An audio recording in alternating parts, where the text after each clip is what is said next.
नमस्कार। मैं जगदीश पारिक हिंदी व्याकरण शास्त्र के अंतर्गत आज सार्वनामिक विशेषण सत्र 5 में आपसे चर्चा करूंगा। सार्वनामिक जो सर्वनाम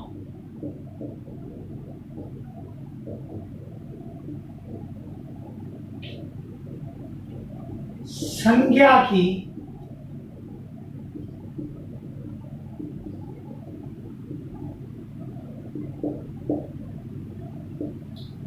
विशेषता बताता है।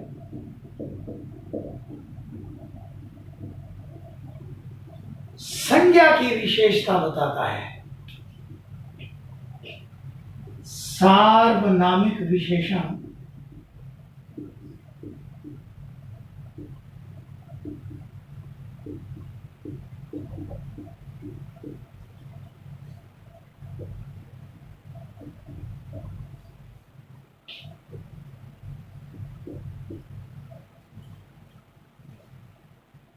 जो सर्वनाम संज्ञा की विशेषता बताता है सार्वनामिक विशेषण कहलाता है।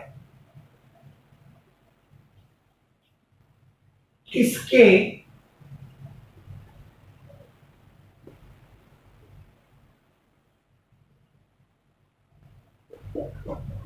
चार भेद हैं। सार्वनामिक विशेषण भी चार अलग अन्य उपभेदों में बांटा गया है। आइए जानते हैं उन भेदों के बारे में।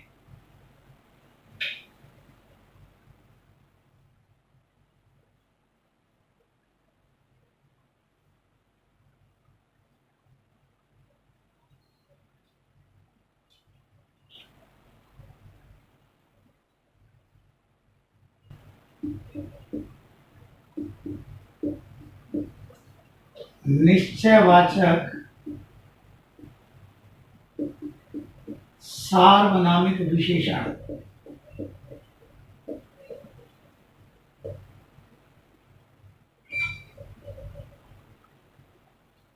यह ये वह वे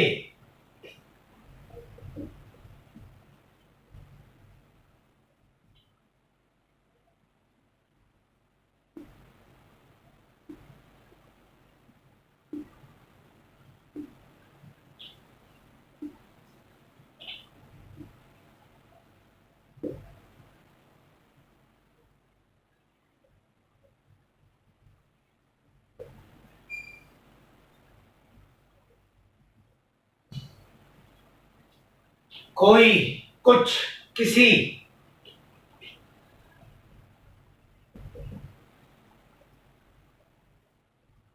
प्रश्न वाचक सार्वनामिक विशेषण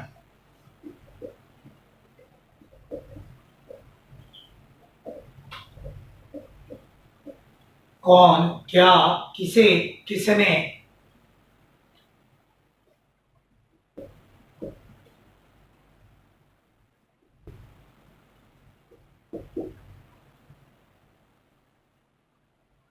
संबंधवाचक सार्वनामिक विशेषण। ये चार सार्वनामिक विशेषण के भेदों के अंतर्गत रखे गए हैं। यदि हम सर्वनाम में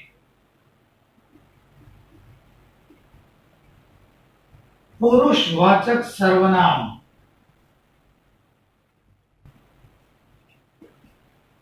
तथा निजवाचक सर्वनाम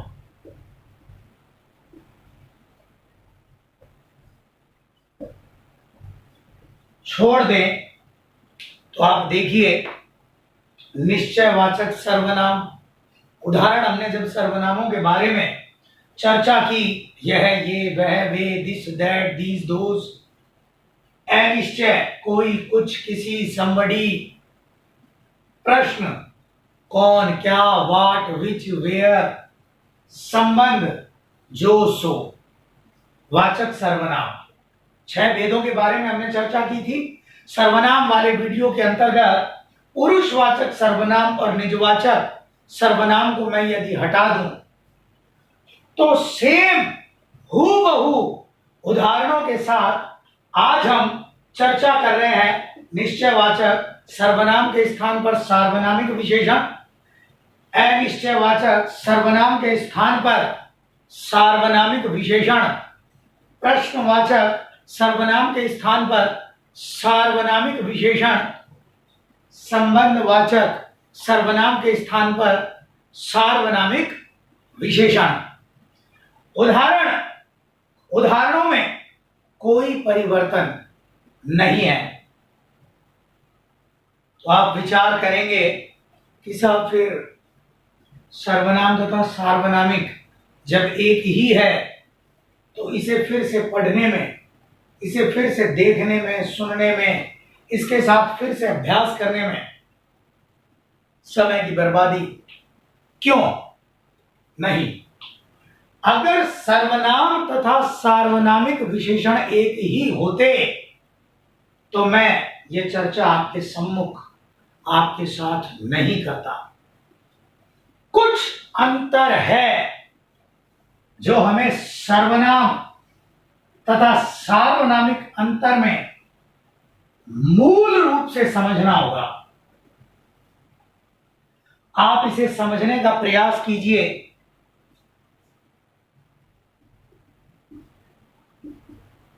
सर्वनाम तथा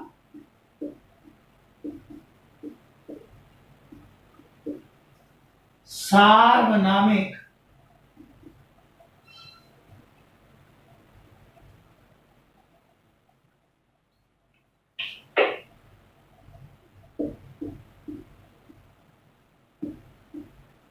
विशेषण में अंतर, सर्वनाम तथा सार्वनामिक विशेषण में अंतर। यदि उक्त पूर्व में लिखे गए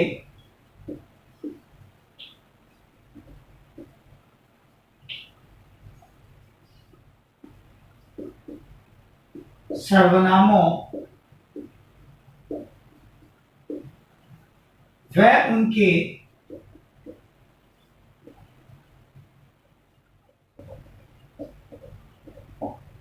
कारकीय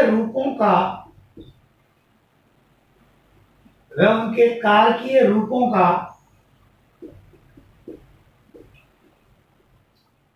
प्रयोग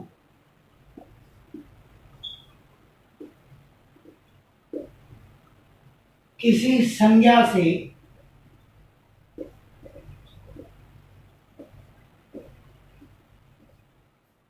ठीक पहले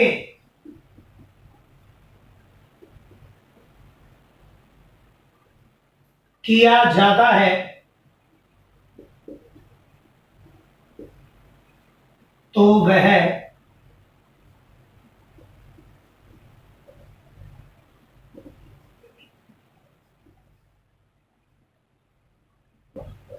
सार्वनामिक विशेषण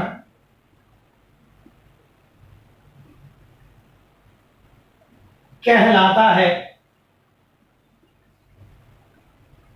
तथा संज्ञा के पश्चात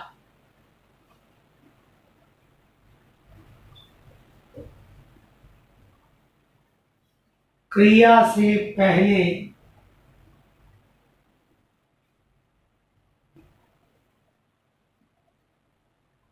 अथवा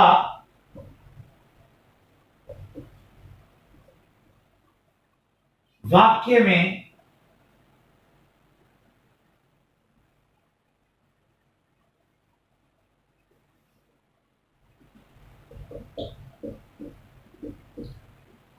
अन्य किसी भी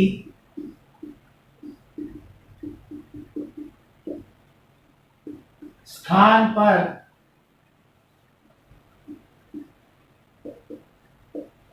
सर्वनाम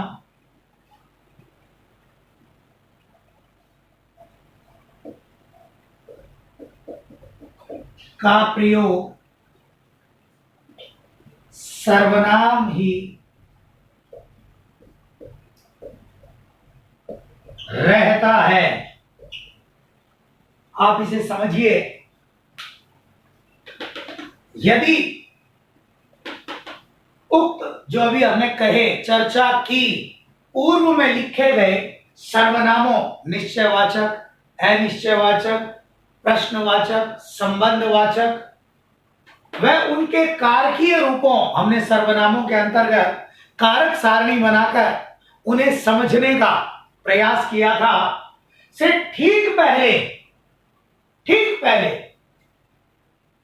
यदि किसी सर्वनाम का प्रयोग किया जाए संज्ञा से ठीक पूर्व तो वह सर्वनाम नहीं सार्वनामिक विशेषण होगा। संज्ञा के बाद में पश्चात या वाक्य में अन्य किसी भी स्थान पर सर्वनाम यदि आ जाए तो वह साधारण रूप में सर्वनाम ही रहता है। आप देखिए,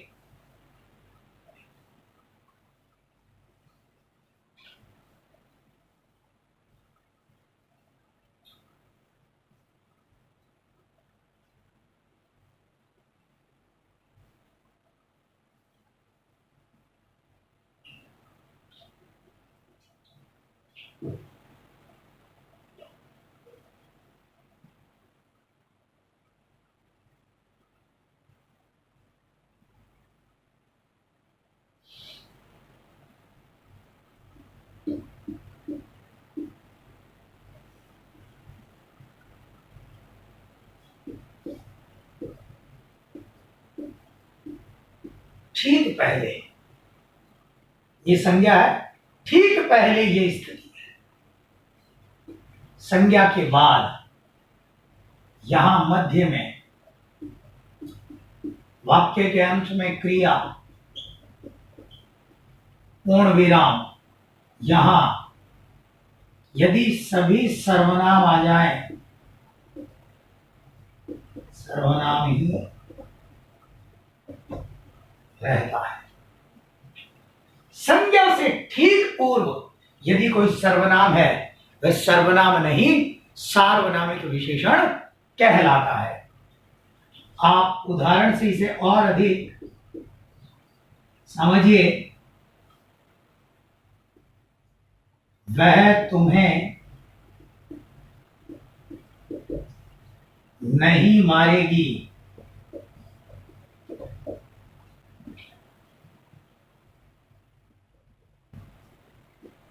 वह गाय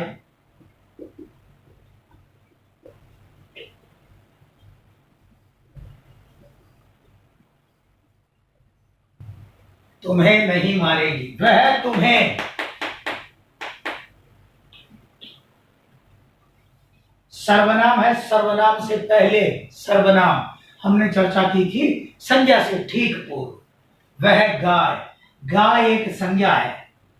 ये व्यक्तिवाचक है, जातिवाचक है, प्राणीवाचक, समूहवाचक होती नहीं है। मान लेते हैं कोई और नाम है संज्ञा का, अपर भेद है। संज्ञा से ठीक पूर्व वह निश्चयवाचक सार्वनामिक विशेषण।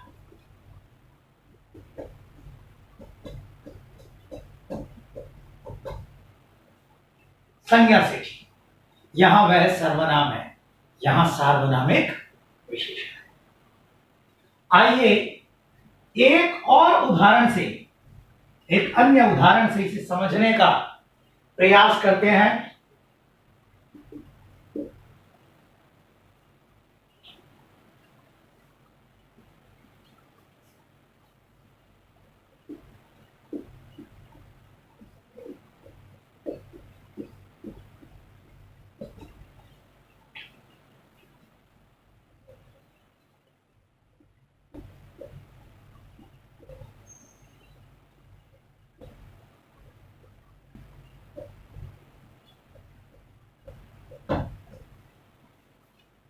यह अभी छपी है।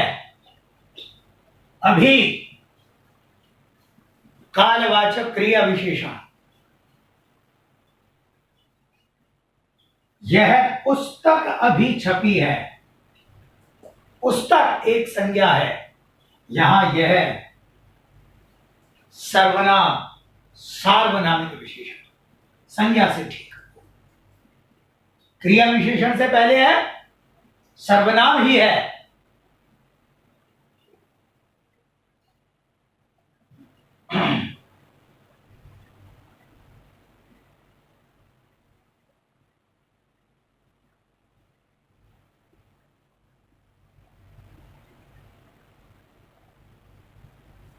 यह कलम कहां रखूं? यह कहां रखूं?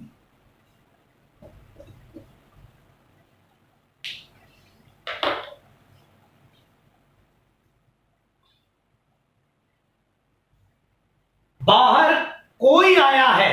somebody at the door अनिश्चयवाचक सर्वनाम है। बाहर कोई लड़का आया है। लड़का से ठीक पूर्व कोई अनिश्चयवाचक सार्वनामिक विशेषण है। दूध में कुछ गिर गया और कुछ दूध फट गया। कुछ दूध द्रव्यवाचक संज्ञा से ठीक पहले। बाहर कौन आया है? आया एक क्रिया है, क्रिया से ठीक पहले सर्वनाम। और बाहर कौन लड़का आया है, लड़का से ठीक पहले प्रश्नवाचक सार्वनामिक विशेषण। तो मोटा मोटा आज जो सार रूप में हमने समझने का प्रयास किया, वह सर्वनाम जो संज्ञा की विशेषता बताता है, बोध कराता है, सार्वनामिक विशेषण कहलाता है। सार्वनामिक विशेषण भी चार उपभेदों में बांटा गया है। निश्चयवाचक सार्वनामिक विशेषण, अनिश्चयवाचक सार्वनामिक विशेषण, प्रश्नवाचक सार्वनामिक विशेषण व संबंधवाचक सार्वनामिक विशेषण। सर्वनाम तथा सार्वनामिक विशेषण में अंतर ज्ञात करने का जो तरीका, मेथड, विधि हमने जानी, संज्ञा से ठीक पूर्व यदि सर्वनाम, जो चार सर्वनाम सार्वनामिक विशेषण के भेदों के उपभेदों के अंतर्गत आते हैं, यदि उनमें से किसी सर्वनाम तथा सार्वनाम का कारकीय रूप संज्ञा से ठीक पूर्व है, वह सार्वनामिक विशेषण होगा। संज्ञा के पश्चात, मध्य में अथवा अंत में क्रिया से ठीक पहले यदि कोई सर्वनाम है तो वह सर्वनाम ही रहता है। उदाहरणों से हमने इसे समझने का प्रयास किया। इसी प्रकार आगामी सत्र में विशेषणों का निर्माण और उनको बनाने के अनेक तरीकों और विधियों के बारे में हम चर्चा करेंगे। धन्यवाद।